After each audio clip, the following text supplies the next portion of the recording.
Castle Diary, The Journal of Tobias Burgess, by Richard Platt, illustrated by Chris Rydell.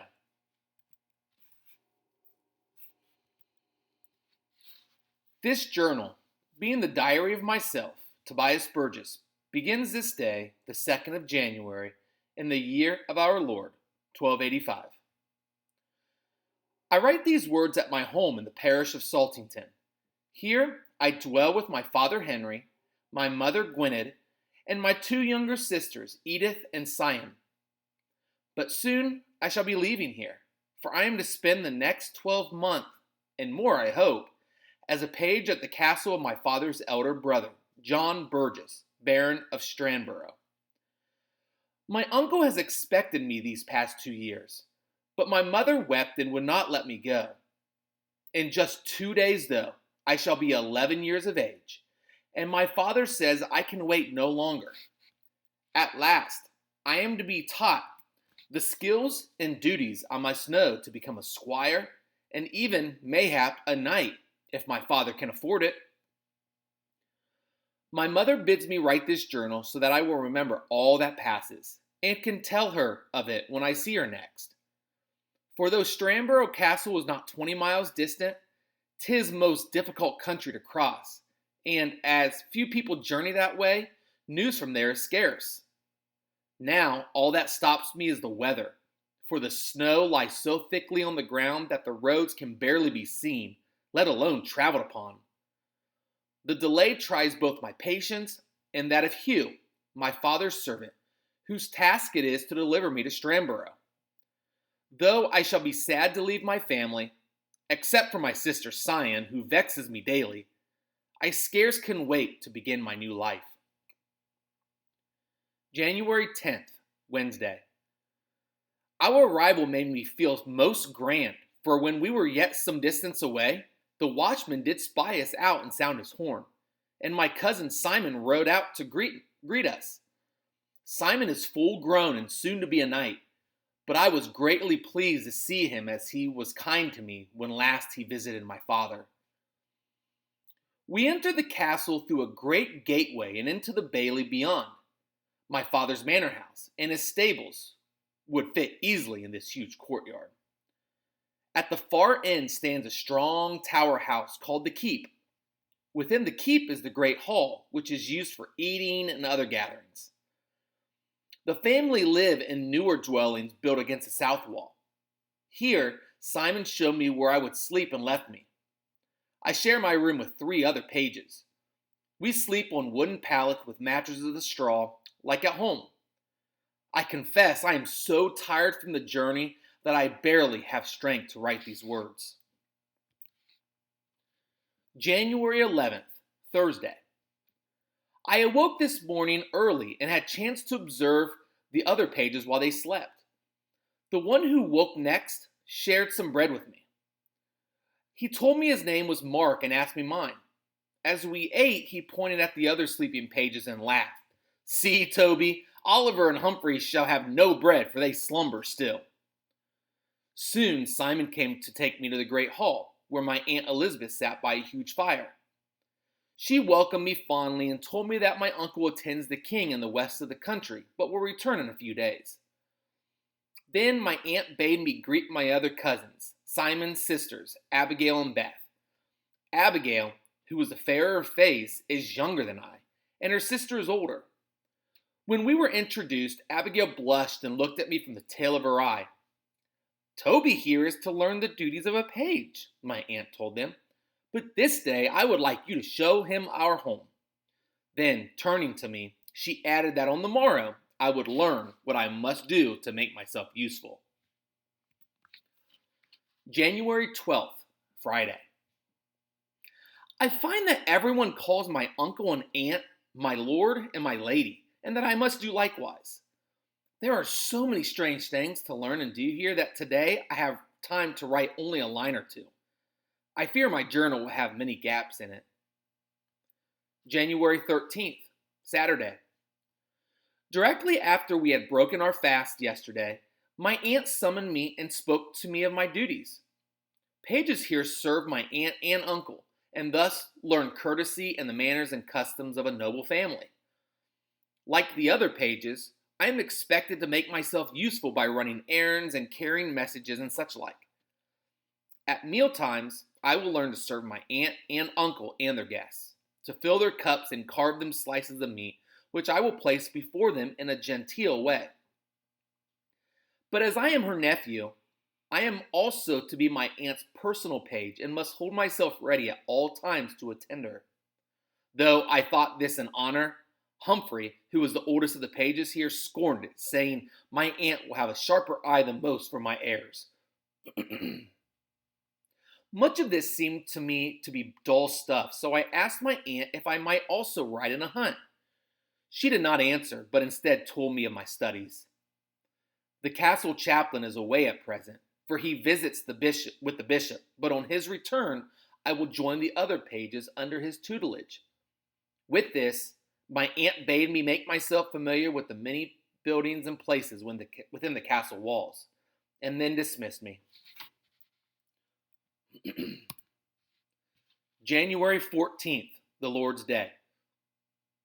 This noon 'twas my task to serve my aunt at table, though I fear that through the nervous shaking of my hand, as much food fell to the floor as was placed before her.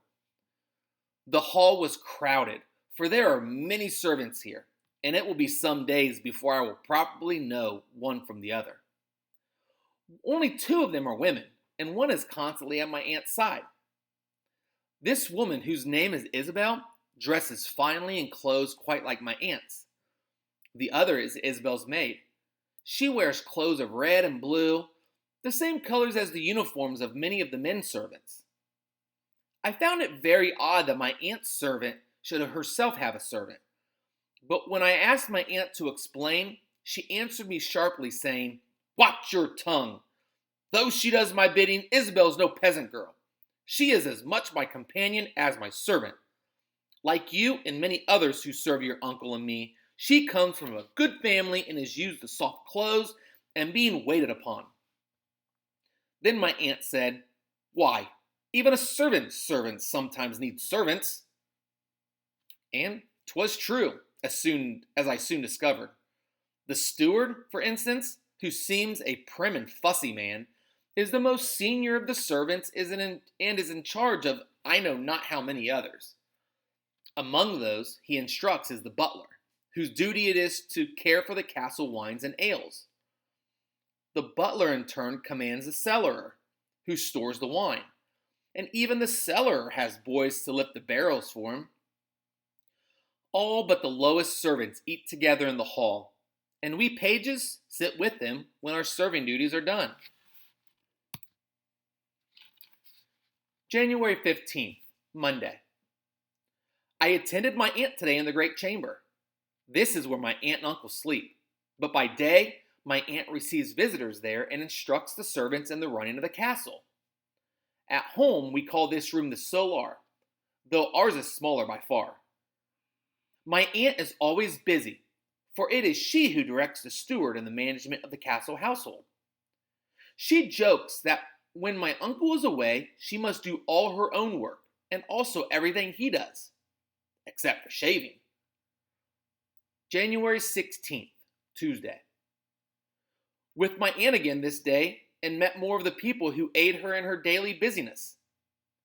Within the walls, it is the constable who minds the castle when my aunt and uncle are both away at their other estates. When my aunt told him who I was, he did not smile or speak, but sighed deeply as if I had already wronged him. With him also was the reeve. This man has charge of all the manor, the farms and forests and common lands belonging to the castle. The reeve collects the rents and taxes which those who dwell in the manor must pay to my uncle regularly for their housing and farms, and for other privileges such as the right to collect firewood in the forest. January 17th, Wednesday. Today returned my uncle. When I was summoned to greet him, he clapped me firmly on the shoulder and told me that I would make a fine page. I asked him if I could have a horse, much missing my own pony, which Hugh had taken home, and when I could ride in a hunt. But he laughed and said only, "Patience, lad, thou shalt learn of such things in time." My uncle says I am to study archery and mayhap fighting with the sword, for I shall need these noble skills when I become a squire and learn the craft of knighthood. Knights serve the king and do battle against his foes, but they must be honorable as well as brave, so squires also study the rules of chivalry, which means doing noble deeds and helping and respecting everyone. January 20th, Saturday. This day returned the chaplain to lead our daily worship. He it is who has the task of teaching us pages, as well as writing letters for my aunt when she is busy with her other duties. Now, not only must we rise an hour earlier each morn to attend Mass, but schooling will begin again soon. January 22nd, Monday. This day I spent in schooling with the other pages and with my cousins Abigail and Beth. If we have no other duties, we start our studies after Mass and breaking fast, and continue as long as there is daylight enough to read by. Chaplain teaches us Latin and the Scriptures. We also study our letters with him, and our numbers. My mother has taught me well in reading and writing in English, and I am ahead of most, excepting Beth, who is most studious for a girl. But Latin is new to me, and I must learn many pages of the most dull books. January 23rd, Tuesday. Studying today was no better than yesterday. It seems that most of my days will be taken up like this until my 14th birthday. Then I shall become a squire, if I do not die from boredom first. Mark whispered to me that all schooling everywhere is like this. The chaplain, seeing us speak, did thrash me, but I did not cry out. Later, Mark warned me that chaplain beats us more in winter. "'Tis surely because the room is cold, and whipping warms both his arms and our rumps," said Mark. January 24th, Wednesday. This forenoon a squire fetched me during our Latin studies. He said that my uncle has commanded a hunt for Saturday, and I should make haste to the stables to try out the horse they had for me. My heart leaped at this. At home, mother forbids me to ride with hounds, even though father would allow it, for she fears I shall fall. The stables lie along the north wall and are grander and in better repair than many cottages I have seen. Here they keep many different kinds of horses, for sport and for work. The horses, too, look less hungry than people who labor in the fields, and are certainly cleaner. The man who has charge of the stables is called the sergeant farrier, and such is his skill, Mark tells me, that many outside the castle seek his advice when their horses fall sick. The greatest of the horses are two huge war horses called destriers that my uncle rides in battle. There are also 3 lesser horses called palfreys that he uses when he is not riding in the king's service. Then there are coursers for hunting, gentle hackneys for ladies to ride, and great numbers of pack horses and cart horses. Sergeant Farrier brought me Prancer, who is a courser. She is a fine horse, bigger and much better bred than my nag, Hobby at home. He led me out into the bailey. Then, seeing I could handle her, he let me ride out through the gatehouse and across the meadows beyond. Prancer is much faster than Hobby too, and in my excitement, I did not notice that my hat had taken flight from my head. When I had retrieved it, I galloped on across the fields and tried to imagine myself leading the chase. January 25th, Thursday. Humphrey and Oliver made great sport last night about my horse and the hunt. They pretend they have no wish to tear their clothes and muddy themselves in the forest. But they make fun of me because in truth they too wish to hunt. And I am promised this adventure only because I am my uncle's nephew. January 26th, Friday. Was teased without mercy again today, but this time by Mark because, he says, while sleeping I did gallop as if my bed were a horse, and woke them all by shouting, "Husto!" and other such hunting calls. For lateness at school, Mark was punished with the finger pillory. I laughed, and for this had to join him.